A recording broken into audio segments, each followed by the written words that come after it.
Donc la Shrina, c'est le Noam. Là où il y a la présence d'Hachem, Noam, il y a un délice. Hein, que tout le monde n'arrive pas forcément à percevoir la Shrina. Et dans l'étude de la Torah, la Shrina, elle descend. La Shrina, elle descend. Donc les Bnei Israël, ils étaient à un niveau très élevé, à un niveau où ils percevaient pas seulement le Tiferet, la gloire d'Hachem, pas seulement la gloire, la force d'Hachem, ils percevaient aussi le chesed d'Hachem. Et c'est le plus haut niveau. C'est le plus haut niveau. Un homme, il doit chercher à percevoir le chesed d'Hachem, la bonté d'Hachem, et à profiter, à se délecter de la bonté d'Hachem. Et bien, on peut orienter ça. On peut orienter. Parce que l'homme, il a deux forces en lui. Il y a la hana'a et il y a la ta'ava. Il y a le délice, le profit, le plaisir, on va appeler ça. Et ta'ava, le désir. Le plaisir et le désir, c'est pas pareil. Plaisir, c'est ce qu'un homme il profite. Et désir, c'est ce qu'il veut. Et il y a quand même un lien entre les deux. C'est que selon le degré de volonté, alors le plaisir sera plus grand.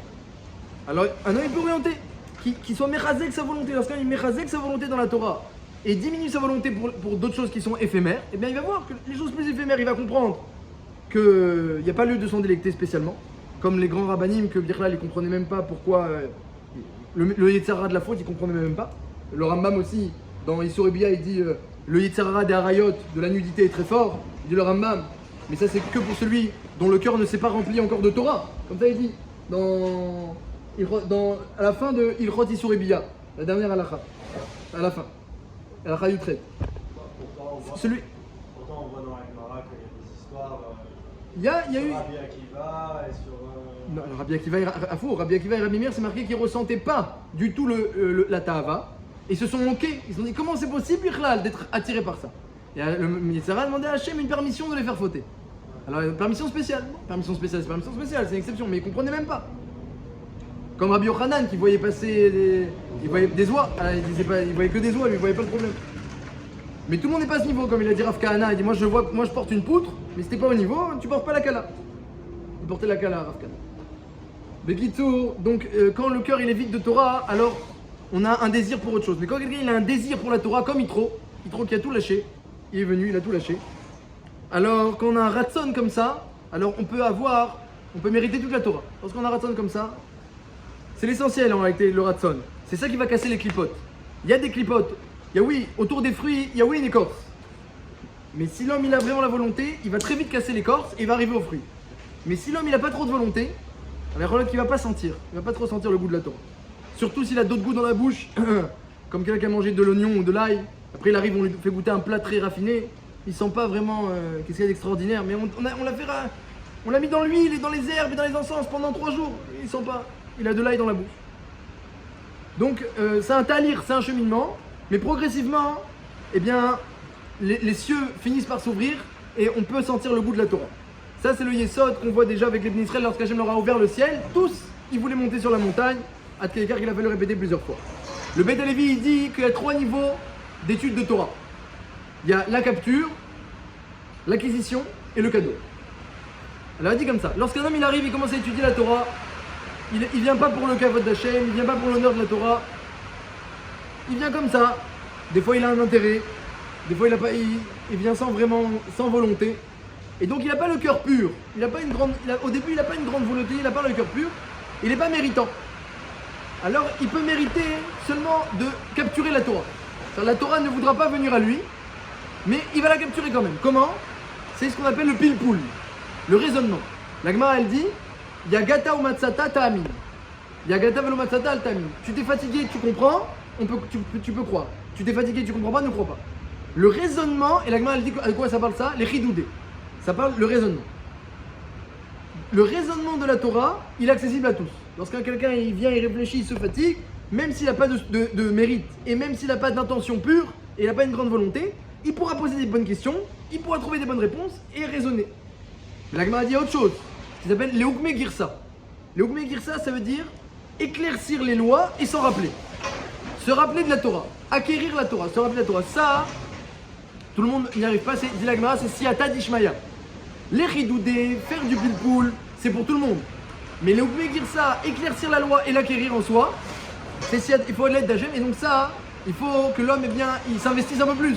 Qu'il montre qu'il a envie, qu'il a une intention pure, que ça l'intéresse, qu'il monte à Hachem un cœur un peu plus pur et un peu plus de volonté.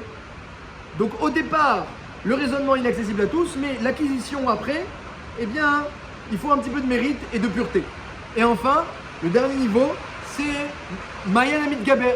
La Gemara elle dit, lorsqu'un homme il est grand en Torah, Hachem, qu'est-ce qu'il fait? Il lui ouvre une source qui ne tarit pas. Le ciel il s'ouvre un petit peu et la Torah elle descend et ça s'arrête pas. Et donc lui on lui dit une chose et puis il a des livrets de Torah qui jaillissent. Mais d'où ça jaillit? Je sais même pas d'où ça jaillit.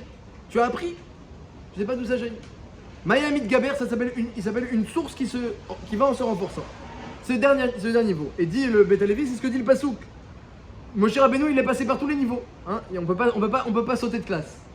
Il a commencé Moshe Rabbeinu par capturer la Torah. C'est le raisonnement. C'est la première étape.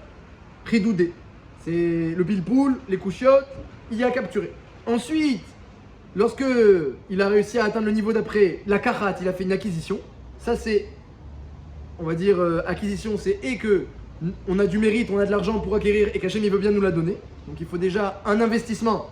Je donne de l'argent au vendeur et que le vendeur veuille bien me donner l'objet, c'est l'acquisition. Et ensuite il y a matana. C'est que le vendeur il dit attends, d'accord, ça je t'ai vendu, mais tu sais derrière dans le magasin j'ai quelque chose de beaucoup plus gros, je te l'offre. C'est le troisième niveau, c'est pour celui qui vraiment il a déjà beaucoup acquis la Torah et que Hachem dit lui maintenant son cœur est devenu tellement pur et ses intentions tellement élevées, sa volonté tellement grande que je lui donne tout. Je lui donne tout gratuitement. Et ça c'est les trois niveaux et c'est pour ça que quand Hachem il a donné les louchot à Moshe Rabbeinu, il a donné des louchot de 6 tfarim. 6 tfarim, 2 tfarim étaient tenus par Moshe, 2 tfarim étaient tenus par Hachem et 2 tfarim n'étaient tenus par personne au milieu. Et les 2 tfarim que Moshe tenait, eh bien ça représente la partie de la Torah que on peut attraper de nous-mêmes. Il y a quelque chose que tu peux attraper, viens étudier, tu peux attraper, tu attraperas quelque chose. Il y a les 2 tfarim du milieu, c'est entre Hachem et Moshe. C'est que lorsque tu t'investis et qu'Hachem il est d'accord parce qu'il voit que Bémet, t'as le cœur qui commence à se purifier, alors il te donne même la deuxième partie de la Torah, c'est l'acquisition. Et la dernière partie c'est ce qu'Hachem il tient. Ça Hachem il tient, ça c'est Hachem il donne à Kiv. La matana c'est Hachem il donne à Kiv. C'est les 3 niveaux de Torah, mais léat, lorsqu'on grandit dans la volonté, et plus un homme il profite de la Torah, il profite du recette d'Hachem qui se révèle dans la Torah parce qu'Hachem il a caché la lumière du monde futur dans la Torah. Et le monde futur c'est quoi? C'est un monde de délices. Donc si quelqu'un il veut se préparer dans le couloir pour le monde futur comme dit la Mishnah, faut qu'il commence déjà à se délecter ici-bas. Donc quelqu'un qui vient en Beth Midrash et il n'est pas content, il se délecte pas, il y a un gros problème. Il n'est pas du tout prêt pour le monde futur. Faut qu'il recommence à zéro. Faut qu'il trouve le cours qui le délecte, qu'il trouve le plaisir de poser les couchottes dans la Gemara, de trouver les tiroutim et de savoir faire une sougia et de se délecter de l'étude. Ça c'est le travail pour pouvoir avoir une volonté, parce qu'une fois qu'il y aura ce délice, il y aura une volonté encore plus grande. Et lorsqu'il y aura une volonté encore plus grande, le délice sera encore plus grand. Et quand le délice sera encore plus grand, la volonté sera encore plus grande. Et c'est un cycle vertueux. C'est pas un cercle vicieux, c'est un cercle vertueux. Ça c'est la Hana'a qu'il y a dans la Torah. Et Rashi il dit que comment c'est quoi le secret de cette Hana'a, de ce profit serait intéressant. Pourquoi les Bnei Israël, voilà, on peut demander, pourquoi ils ont mérité tout ça? Hachem il leur a ouvert le ciel, il leur a montré le kavod, il leur a montré le chesed, ils veulent tous maintenant se rapprocher d'Hachem. Comment ils ont mérité tout ça? Eh bien il y a un Rashi très intéressant qui dit un truc incroyable, justement dans la parashat Yitro, qui dit qu'au départ, Atralot Kashot, les débuts sont difficiles. On ne se délecte pas de la Torah au départ. Les débuts sont difficiles. Kol Atralot Kashot. Alors comment on fait pour profiter, pour se délecter? Comme ça il dit Rashi, il demande Rashi, sur le pasouk, Ve'ata. Ve'ata im shamua tishmeu. Le pasouk est de Matan Torah. Dit Rashi là-bas, la Tralot Kashot, les débuts sont difficiles. Mais lorsqu'il y a Naasé, une Kabbalah, c'est-à-dire qu'un homme il dit, je suis prêt à supporter la difficulté. Je prends sur moi le joug, c'est pas facile, je prends sur moi. Allez, je vais.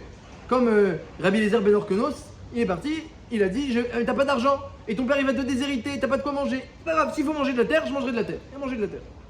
Quand quelqu'un il prend sur le joug, dit Rashi, c'est un Rashi Mefourash, il dit Im ata tekablu alechem, mikan ve'elach ye'erav lachem. Ce sera délicieux. Akadosh Baruch Hu, c'est vrai qu'il a mis un délice extraordinaire dans la Torah. Vous allez dire alors, où est le libre arbitre? Eh bien, le délice ne vient que pour celui qui accepte d'abord, qui accepte de tout son cœur le joug. Lorsqu'un homme il prend sur lui, je prends sur moi de casser la clipa, l'écorce. Il prend sur lui, il va tout faire pour la casser. Il n'y a que lui qui pourra goûter à 100%. Et selon chacun sa force d'acceptation, on pourra goûter aux délices de la Torah. Comme ça ressort dans Rashi, Pasuk E. Les Fizé, c'est une nouvelle explication de Naaseh Venishma. Tout le monde connaît Naaseh Venishma. Les Bnei Israël, ils ont dit, nous ferons, Venishma, nous comprendrons. Tout le monde connaît Naaseh Venishma. Et quoi les Israéliens étaient prêts à faire avant même de comprendre, magnifique. Ils ont eu 2 couronnes. Mais on peut rajouter un élément des plus importants. Que Nishma, la compréhension de la Torah, c'est le délice. C'est ça qui est bien. C'est quand tu arrives à voir la lumière dans la Torah, tu comprends la profondeur, la lumière, tu perçois la lumière d'Hachem. Si quelqu'un il arrive à étudier la Torah et perçoit la lumière d'Hachem, il est comme Olam Haba sur terre. Il a le Olam Haba sur terre. Pour qui il y a ce Nishma? Pour celui qui a dit Naaseh. Si quelqu'un Naaseh, il a dit je prends sur moi, alors il pourra se délecter. Mais si quelqu'un il n'a pas encore pris, il vient comme ça, hésitant, alors le Nishma, la compréhension et le délice, ils seront aussi hésitants. Ça c'est le Yesod. Je pense qu'on a, grâce à ça, répondu à toutes les questions. Yitro, il méritait, la paracha il méritait de porter son nom parce qu'il a tout abandonné. Il est venu pour recevoir la Torah. Imaginez, l'Ishmoa d'Ivre Torah, il abandonne tout, il lâche tout, il arrive maintenant, il commence à étudier la Torah. Il commence à étudier. Il a tout abandonné, il vient commencer à étudier la Torah. Le premier jour, imaginez comment ça va être le premier jour. Il écrit Rashi, Bayom Azé, vois la Torah comme si c'était pour toi le premier jour, il dit Rashi au début du matin de Torah. Vois la Torah tous les jours comme si c'était le premier jour. Je pense que c'est pas pour rien que la Torah, elle a appelé la parashat Yitro. Pour nous dire, il faut se sentir comme un idolâtre qui a vu toutes les idoles, qui a un long passé et qui arrive maintenant. Je commence à étudier la Torah le premier jour avec Moshe Rabbeinu, avec la Shrina. Allez, on commence.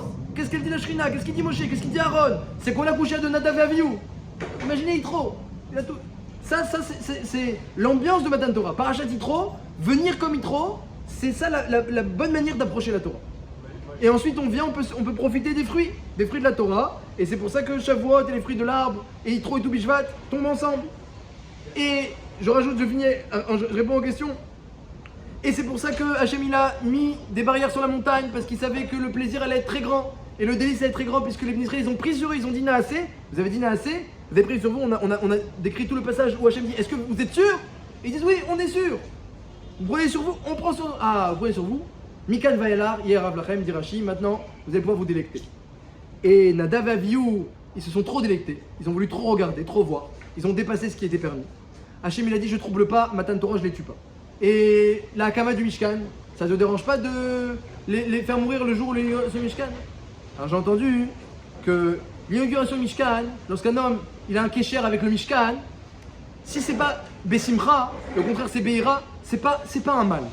Lorsqu'un homme il vient à la choule et il vient à un endroit de Gdusha, eh bien si son approche elle est avec la crainte, un côté de crainte et solennel et redoutable, c'est pas un mal. Donc le Mishkan, ça n'a pas dérangé Hachem de me faire mourir Nadav et Avihu. Au contraire, tout le monde a tremblé devant le Mishkan. C'est pas un mal qu'on tremble dans le Mishkan. Mais la Torah, c'est un mal. Si l'homme il n'est pas tout excité pour la Torah, il n'est pas Bessimra pour la Torah, et même s'il y avait aussi une révélation du feu d'Hachem, mais il y avait en même temps un grand désir de se rapprocher de ce feu. Comme c'est marqué sur le dernier Ram, ils sont comme du feu, va te réchauffer. Va te réchauffer, va t'approcher d'eux, tu te réchauffes. Mais attention, ne te brûle pas. Ne manque pas de respect, ne te brûle pas, comme c'est marqué dans la Mishnah là-bas. Donc on voit que le feu, c'est pas contradictoire avec le plaisir. Donc je pense que ça résume bien l'idée de Matan Torah. Il y a eu une peur, mais le délice, il est encore plus grand que cette peur-là. Comme on le voit de Nadav et Avihu, on n'a pas voulu troubler la joie, et eux ils se sont délectés encore plus que tout le monde. Et c'est ce qu'Hachem nous demande, Béhémet, Naaseh, de prendre sur nous, d'étudier comme il faut. Et si on prend sur nous, alors Mikan Vaelar, Yerav Lachem, à partir de maintenant, ce sera délicieux.